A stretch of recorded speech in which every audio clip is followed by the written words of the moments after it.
Hello guys, welcome back to my new blog Sneha লাইফস্টাইলে তোমাদের সবাইকে স্বাগত। তো অনেক দিন পর তোমাদের সামনে আবার চলে এসেছি।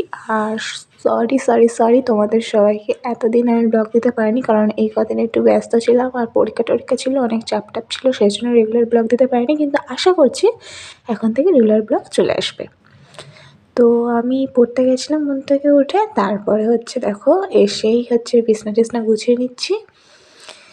তো নিজের কাজটা নিজে করাই অবশ্যই ভালো। আমার তো মনে হয় নিজের কাজ নিজের করাটাই ভালো। তো নিজের ঘরের বিছানাটা নিজে গোছানোই ভালো। তো সেই জন্য দেখো গুছিয়ে টুছিয়ে নিচ্ছি। তুমি কি জানো কেউ আড়ালে বসে তোমাকে জীবন দিয়ে ভালোবাসে? তুমি কি জানো কেউ আড়ালে বসে তোমাকে জীবন দিয়ে ভালোবাসে?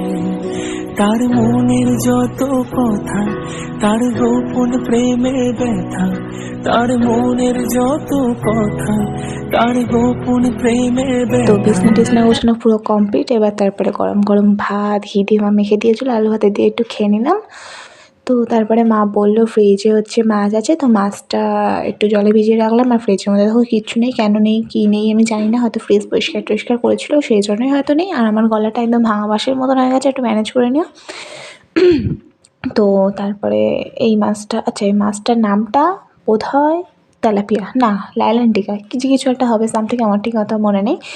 তো তোমরা একটু বলো যদি জেনে থাকো কমেন্টে। বোধহয় এটা লাইল্যান্ডিকাই হতে পারে। তো এটা একটু জল দিয়ে ভিজিয়ে রাখছি। তো আমি একটু কাজ করি, একদম যে কাজ করি না তা না, কাজ টাজ করি, কাজের মানে পড়াটার মধ্যে, কারণ পড়ার অনেক চাপ থাকে।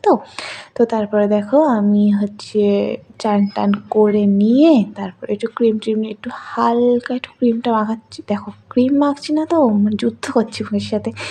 ক্রিমটা একটু মাখলাম, কারণ আমি না মুখে একদম কেয়ার করি না, একদম মানে মুখের কোনো অত আমি এটে মাখি না। জাস্ট চান টান করে নিয়ে একটু ক্রিম মাখি, ব্যাস। আমার আর অত রূপচর্চা আর আমার হয় না, টাইম হয় না সত্যি কথা বলতে গেলে। পড়ার ভীষণ চাপ, আর সেই জন্য আমি তোমাদের ব্লগও দিতে পারছিলাম না, তোমরা তো জানোই। চলো দেখতে থাকো। তুমি কি জানো কেউ আড়ালে বসে তোমাকে জীবন দিয়ে ভালোবাসে? তুমি কি জানো কেউ আড়ালে বসে তোমাকে জীবন দিয়ে ভালোবাসে? তার মনের যত কথা, তার গোপন প্রেমে ব্যথা, তার মনের যত কথা, তার গোপন প্রেমে ব্যথা ভুলে যায় আমার গান। তো চান টান করে সোজা চলে গেছি ছাদে, আমার খুবই প্রিয় জায়গা। আর এই যে ফুল গাছ দারুণ লাগে, বাট নিজে কিছু করতে পারি না। মানে আমি তো মানে কি বলবো, কিছু বলার নেই সত্যি কথা বলতে গেলে। আর আমার মাই গাছটা করেছে।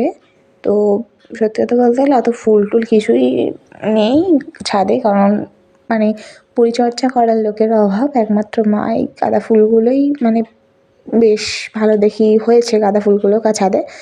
তো তারপরে আর দুপুরবেলা সত্যি কথা বলতে গেলে কোনো ক্লিপস নেওয়া হয়নি। আমার মনেই ছিল না যে দুপুরবেলা মানে তোমাদের মানে ফোনটা না আসলে চার্জে দেওয়া ছিল, আর ফোনটা আর বের করা হয়নি। তো সরি তোমাদের একেবারে রাত্রিবেলায় দেখা হবে। আর এখন গিয়েছিলাম একটা পুজো হচ্ছিলো পাশের বাড়ি, তো সেখানে গিয়েছিলাম, তারপরে ঘুমিয়ে পড়েছিলাম। তো ঘুম থেকে উঠে দেখো ঢং করা শুরু করে দিচ্ছি, টুং টুং টুং টুং করে।